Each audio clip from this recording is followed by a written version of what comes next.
All right. Today I want to talk about not just the worst vac mop we've ever reviewed in this studio, but honestly one of the worst products I have ever tested of all time. And that is the Dyson Clean Wash Hygiene.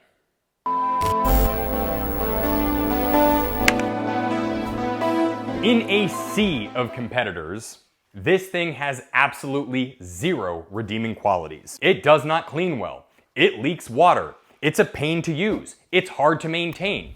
It has literally zero redeeming qualities.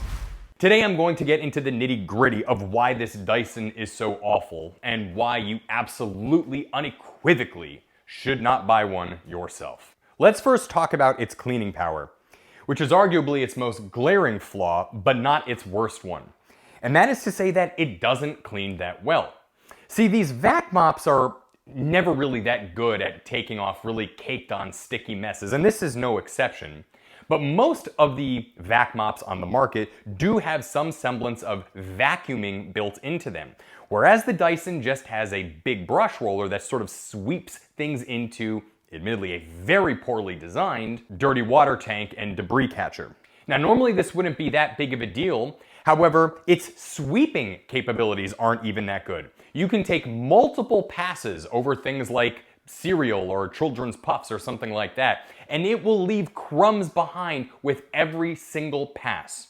It also streaks like crazy when you are trying to angle it into different areas, which then just means you're going right back over it again to try to sweep up all of the extra water that it seems to just dispense. On average, it took me and I'm not exaggerating, 3 times longer to clean my first floor with this Dyson than it did with the equivalent competitor. Currently, my daily driver in the house is the Narwal S50 Pro, I think it is. Pretty solid overall. Doesn't have anything fancy in it like steam or AI roller technology or anything crazy like that, but it overall cleans pretty good. It's easy to maintain. It's a pretty no drama vac mop. This thing, on the other hand, is so bad that I can't believe I'm saying this, but I would sooner recommend the Tineco before buying this. At least the Tineco is a little bit easier to maintain, has a smarter dirty water tank, cleans a little bit better, has an actual vacuum type option in there, and some of the flagship models have steam capabilities. This doesn't have anything. But what this is good at is leaking, which I will get into later on in the video.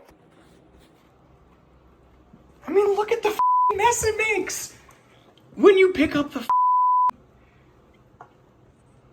But ultimately, the cleaning power of this thing is absolutely atrocious. So it's a big failure right there. This thing's one job is to clean your floors, and it doesn't even do that well.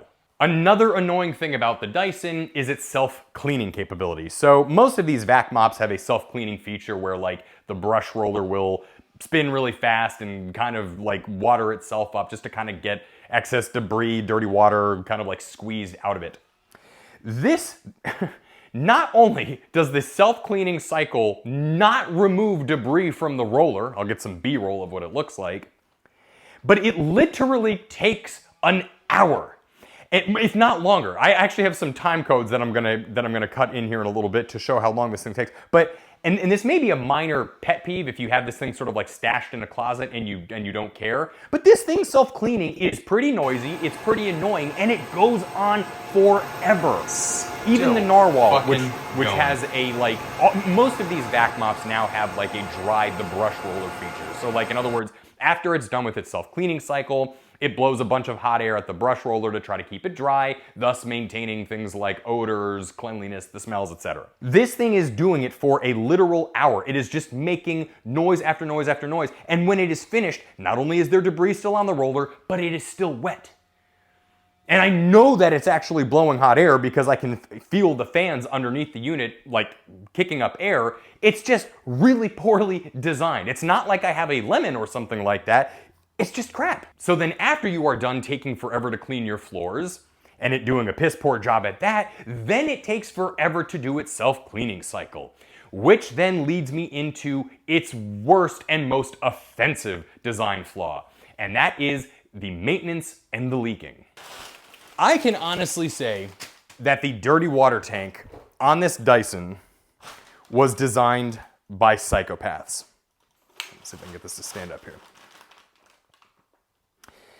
See, on most vac mops, you've got like a little container on the back where you, actually, let's see, do I have the shark here? There's a good example right here. Got a little container, you pull this out, you take your dirty water, you dump it down the drain. In the case of the Dyson, you have this head, the head of this thing, come up, of which you can see, look at, is this getting caught on camera? I really hope it is. So that means that you have to juggle all of that leakage. I'm gonna take a shot of that paper here. You have to juggle all of that leakage when you are finished cleaning your floors.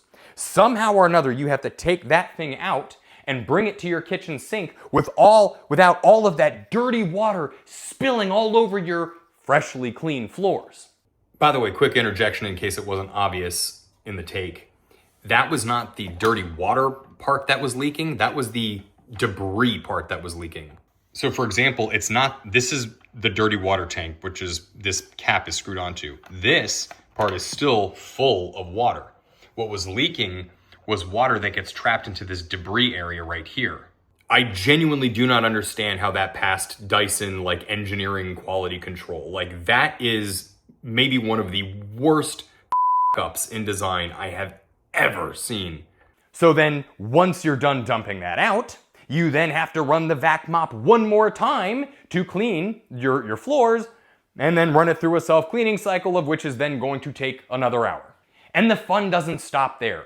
The dirty water like assembly has like 400 parts that you have to take off. Not only do you have the dirty water tank itself and then the lid, and then you've got to like pour it out. I'm gonna get all this on B-roll, but then you've got the debris like rake or whatever. You have to pull that out, and then you have to pull like the little red plastic protector part off. And meanwhile, you're like, all of that dirty stuff is then caked onto the filters. So then you have to sit there and like scrub it with your hands to get it clean.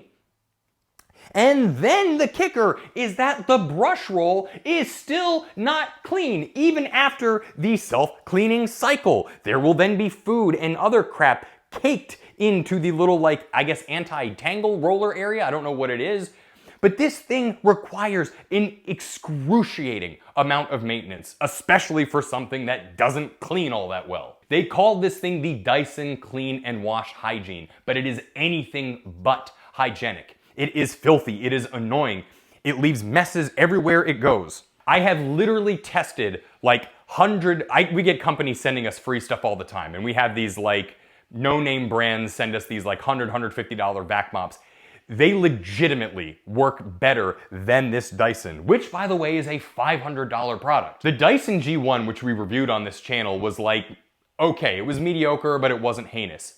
I have no idea how Dyson managed to make this thing worse. And like not just a little bit, but like significantly worse. Oh, another thing I just remembered about the self-cleaning cycle, by the way, is you also can't run it when it's below 20% battery. Which I don't know why that matters, because if it's sitting on a charging dock, shouldn't it be able to use the electricity from the charging dock? But it doesn't, and you can't, so then you gotta wait until it charges back up before you can run the self-cleaning cycle that really doesn't do anything anyway. There isn't a single redeeming thing about this Dyson. Other than, I guess if I have to pick something, gun to my head, it looks kind of cool. But otherwise, it is the worst product I've ever tested. It is a failure in its product category. And it doesn't do a single thing advertised well. Under no circumstances should anybody purchase the Dyson Clean and Wash Hygiene. You have products from Roborock, from Narwal, and I can't believe I'm saying this, but Tineco. That would be a much, much better option to go with than this. So yes, this is the worst cleaning product in the world. Anyway, we hope this video helps prevent you from buying a flop of a product. Please like and subscribe, and we'll be back with another video soon.